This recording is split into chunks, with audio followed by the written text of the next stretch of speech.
si Diego Silang. Si Diego Silang y Andaya ay isang Pilipinong revolusyonaryong pinuno na nakipagsabuatan sa mga puwersang Britanyo upang patalsikin ang pamamahalang Kastila sa Hilagang Pilipinas. Ang kanyang ama ay si Miguel Silang at kanyang ina ay si Nicolasa de los Santos.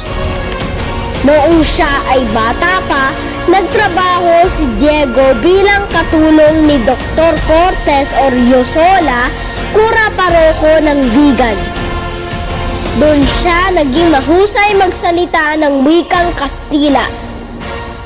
Siya ay pinadala ni Padre Crisolo bilang mensahero.